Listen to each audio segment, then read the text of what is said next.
General writer میرانا کی طرف سے خوش آمدید. السلام علیکم. کرائم اسٹوری سسپیکیوس ہسبینڈ، اس کی ویڈیو نمبر 6 ہے اور سین نمبر، اسکرپٹ کا جو سین نمبر ہے وہ 7 ہے.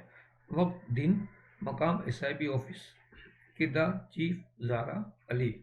اسکرین پلے میں چیف اپنی کرسی پر بیٹھا ہوا، علی اور زارا اور اس کے سامنے بیٹھے ہیں. چیف اپنی ان دونوں سے پوچھتا ہے، اینی پروگریس؟ علی کہتا، چیف ہم نے اسلم سے تفتیش کر لی ہے. تبسم کے قتل میں کم از کم اسلم تو کسی بھی طرح ملوث نہیں ہے. اب چیف زارا کو دیکھتا ہے. زارا گہری سوچ کے ساتھ کہتی ہے، زارا کہتے سارے حالات اور واقعات صرف یہی نشاندہی کر رہے ہیں کہ قاتل مراد ہے.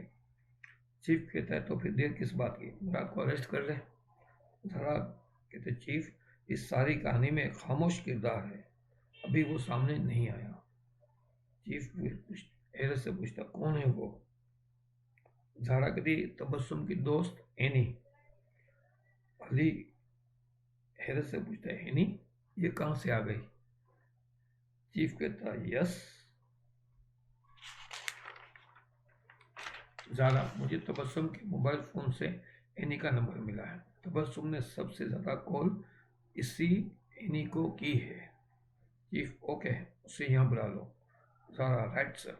زارا اپنا موبائل نکال کر نمبر سرچ کر رہی ہے. چیف اور علی دونوں زارا کو دیکھ رہے ہیں. یہاں سسپینس میوزک چلے گی. سین کٹ. اب سین نمبر 8 ہے. وقت دن کا ہی ہے. مقام SIB آفس، انویسٹیگیشن روم ہے. کردار اینی، چیف، زارا، علی. اسکرین پلے میں لکھا کہ اینی سے چیف زارا علی تفتیش کر رہے ہیں. اینی افسردہ اور غمگین سی بیٹھی ہے.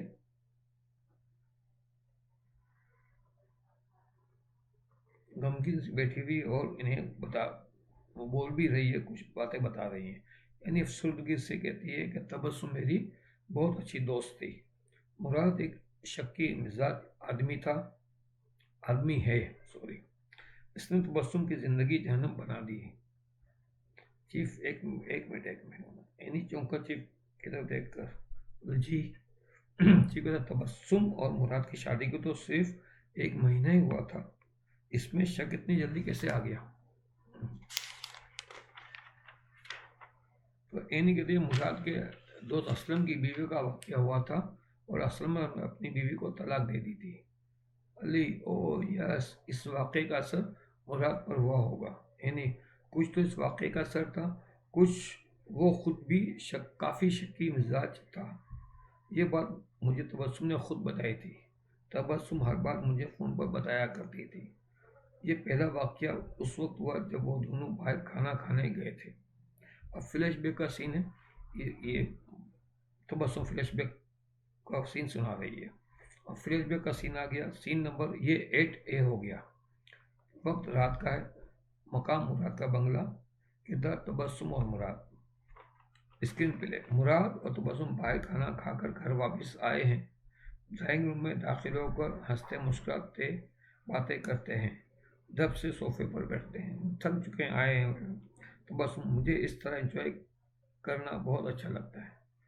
مراد کہتا، ہم آئندہ بھی جایا کریں گے. مگر تبسم چوک کر، مگر مراد ایک دم سنجیدہ ہو کر کچھ سوچتے ہوئے کہتا ہے.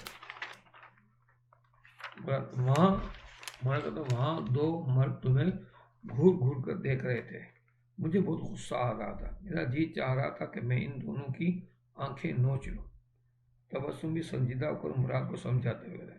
تبسم کہتی، یہ تو مردوں کی پرانی فطرت ہے، انہیں اپنی بیویوں سے زیادہ دوسروں کی بیویوں میں کشش محسوس ہوتی ہے.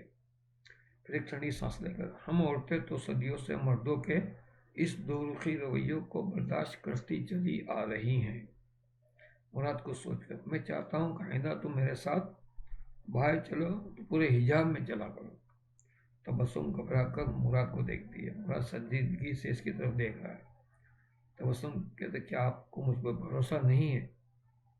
دوسروں کے کی گئی سزا مجھے نہیں ملنی چاہیے، پلیز.